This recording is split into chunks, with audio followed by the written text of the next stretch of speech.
1950 മുതൽ 2015 വരെയുള്ള കാലയളവിൽ ഇന്ത്യയിലെ ഹിന്ദു ജനസംഖ്യാനുപാതത്തിൽ 7.81% ഇടിവുണ്ടായി എന്ന് പ്രധാനമന്ത്രിയുടെ സാമ്പത്തിക ഉപദേശ കൗൺസിലിന്റെ റിപ്പോർട്ട്. ഈ കാലയളവിൽ മുസ്ലിം ജനസംഖ്യാനുപാതം 43.15% വർദ്ധിച്ചുവെന്നും റിപ്പോർട്ടിൽ പറയുന്നു.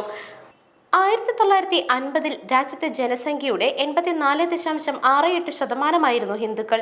2015 ഇത് 78.06% കുറഞ്ഞു. 7.81% ഇടിവാണ് അനുപാതത്തിലുണ്ടായത്. രാജ്യത്തെ ജനസംഖ്യയുടെ 9.84% 1950 മുസ്ലിങ്ങളുടെ എണ്ണം. 2015 ഇത് 14.09% ഉയർന്നു.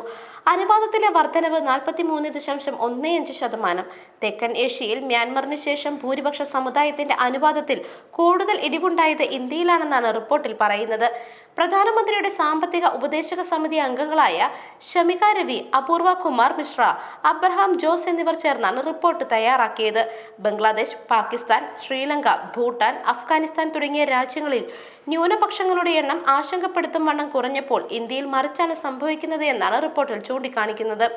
രാജ്യത്തെ ന്യൂനപക്ഷങ്ങളെ സംരക്ഷിച്ചെന്ന് മാത്രമല്ല, അഭിവൃദ്ധിപ്പെടാൻ സാഹചര്യം ഒരുക്കുകയും ചെയ്തുവെന്നാണ് ഇത് വ്യക്തമാക്കുന്നത് എന്ന് റിപ്പോർട്ടിൽ അവകാശപ്പെടുന്നു. അതേസമയം റിപ്പോർട്ടിനെ രാഷ്ട്രീയ ആയുധമാക്കി BJP രംഗത്ത് വന്നു. കോൺഗ്രസ് ഭരണമാണ് ഹിന്ദുക്കൾ കുറയാൻ കാരണമായതെന്ന് BJP IT മേധാവി അമിത് മാളവ്യ ട്വീറ്റ് ചെയ്തു. കോൺഗ്രസിനെ ഭരണമേൽപ്പിച്ചാൽ ഹിന്ദുക്കൾക്ക് രാജ്യം ഉണ്ടാവില്ല എന്നും മാളവ്യ പറഞ്ഞു. News desk മെഗ്നവിഷൻ.